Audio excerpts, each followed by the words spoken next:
ये कहानी उन दिनों की है जब लोग शहरों की तरफ तेजी से जा रहे थे।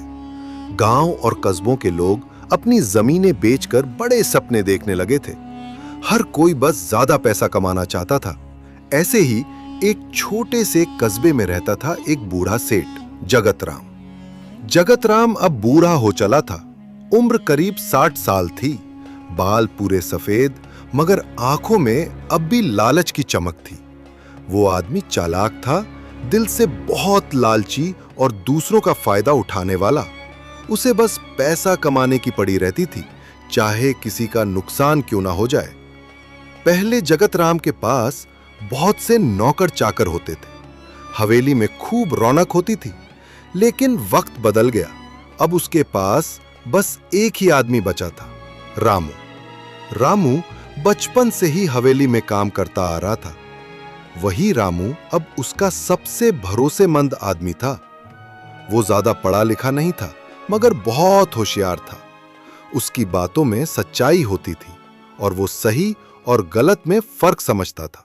शायद इसी वजह से सेठ उसे पसंद तो करता था, लेकिन कहीं ना कहीं डरता भी था। एक दिन सुबह सुबह जगत राम ने रामू को बुलाया और बोला, रामू, अब मैं बड़ा काम करने की सोच रहा हूं। तुम्हारे गांव की जो जमीनें हैं, वहां एक शानदार रिजॉर्ट बनाऊंगा। शहर से लोग आएंगे घूमने फिरने के लिए। मैं बहुत पैसा कमाऊंगा। रामू ने शांत आंखों से सेठ को देखा और कहा, मालिक, वो जमीनें लोगों की पुश्तैनी हैं। वहां के लोग अपनी मिट्टी से बहुत प्यार करते हैं। वो बस पैसों के लिए जमीन नहीं बेचेंगे। जगत राम ने हंसते हुए कहा, पैसा ही तो सब कुछ है रामू। हर चीज बिकती है। जमीन, ईमान, इंसान, बस दाम सही होना चाहिए। रामू ने हल्की मुस्कान दी, मगर कुछ नहीं बोला। सेठ ने बात आगे बढ़ाई, देखो, तुम गांव वालों को जानते हो। तुम्हारी वहां इज्जत है। अगर तुम कहोगे तो लोग जरूर मान जाएंगे, और हां, तुम्हारा हिस्सा भी रहेगा। रामू कुछ पल सोचता रहा। उसे अपने गांव की मिट्टी की खुशबू याद आई। बचपन की गलियां, बूढ़े माता पिता की तस्वीरें जहन में घूम गई। वो बोला, मालिक, मैं बात करूंगा, लेकिन एक शर्त पर। सब कुछ साफ साफ होगा, कोई धोखा नहीं, और आप गांव वालों के साथ ईमानदारी से पेश आएंगे। जगत राम ने मुंह बनाया और बोला, तू नौकर होकर मुझे शर्तें देगा? रामू बोला, मालिक, मैं नौकर जरूर हूं, लेकिन गांव वालों का बेटा भी हूं। मालिक रोज बदलते हैं, मगर जमीन और जमीर नहीं। जगत राम ने अंदर ही अंदर गुस्सा पी लिया, लेकिन मान गया। उसे पता था कि अगर कोई गांव में उसका काम बना सकता है, तो वो सिर्फ रामू ही है। अगले ही हफ्ते सेठ और रामू गांव पहुंचे। सेठ ने गांव वालों से बड़े बड़े वादे किए। स्कूल, अस्पताल, सड़क, बिजली, रोजगार, सब कुछ देने की बात की। कुछ लोग प्रभावित हो गए, मगर गांव के मुखिया हरि प्रसाद समझदार आदमी था। उसने कहा, सेठ जी, हमारे लिए सिर्फ पैसा नहीं, भरोसा और इज्जत जरूरी है। आप सच में कुछ करना चाहते हैं तो पहले कुछ करके दिखाइए। सेठ को बात थोड़ी चुभी, लेकिन उसने हामी भर दी। फिर गांव में स्कूल बनने लगा, कुएं की खुदाई शुरू हुई, और कुछ नौजवानों को सेठ की नई दुकान में काम भी मिल गया। रामू खुद सब कामों में लगा रहा, मगर कुछ ही महीनों बाद सेठ परेशान हो गया। उसे लगने लगा कि बहुत पैसा खर्च हो रहा है और फायदा कुछ खास नहीं। एक दिन वो रामू से बोला, रामू, अब ज्यादा दिखावा नहीं होगा। अब असली काम करना है। गांव वालों से कहो कि जमीन के कागजों पर साइन कर दे।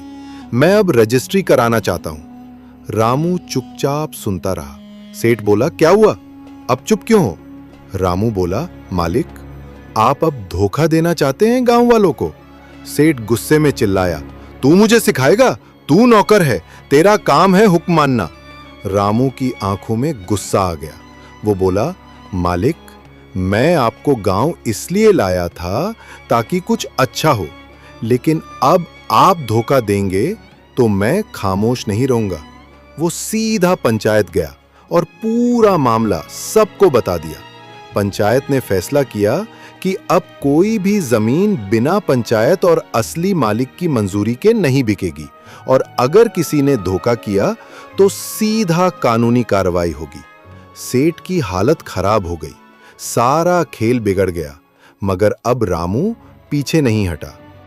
अगले दिन वो सेठ के पास गया और बोला, मालिक, जो आप करना चाहते थे वो गलत था, लेकिन जो आप अब तक गांव के लिए कर चुके हैं, स्कूल, रोजगार, उसका असर अच्छा हुआ है।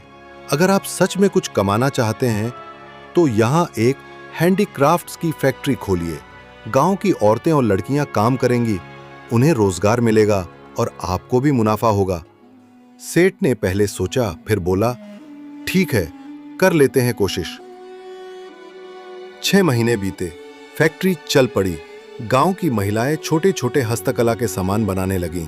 शहरों से लोग खरीदने आने लगे। गांव के हालात बदलने लगे। बच्चे अब स्कूल जाते, नौजवान काम करते और औरतें आत्मनिर्भर हो गईं। लोगों की सोच बदल रही थी और धीरे धीरे जगत राम भी बदलने लगा। अब वो पहले जैसा लालची नहीं रहा। अब वो गांव के बच्चों के साथ बैठता, उनके सपनों की बातें करता, कभी कभी पंचायत में भी सलाह देने लगता। एक शाम वो रामू के पास आया और बोला, रामू, तू सही था। मैंने जिंदगी भर बस पैसा कमाने के पीछे भागा, मगर जो सुकून अब महसूस हो रहा है वो कभी नहीं मिला। रामू ने मुस्कुराकर कहा, मालिक, दौलत की दौड़ में हम बहुत कुछ खो देते हैं, रिश्ते, इज्जत, चैन। आपने सही वक्त पर रास्ता बदल लिया, यही बहुत है। अब सेठ ने हवेली छोड़ दी थी। उसने गांव में एक छोटा सादा सा घर बना लिया था और वो पुरानी हवेली रामू ने उसे एक अनाथालय में बदल दिया, जहां उन बच्चों को पनाह दी गई जिनका कोई नहीं था। गांव में अब एक बात कही जाती थी, जिसे रामू ने छू लिया उसका दिल बदल गया।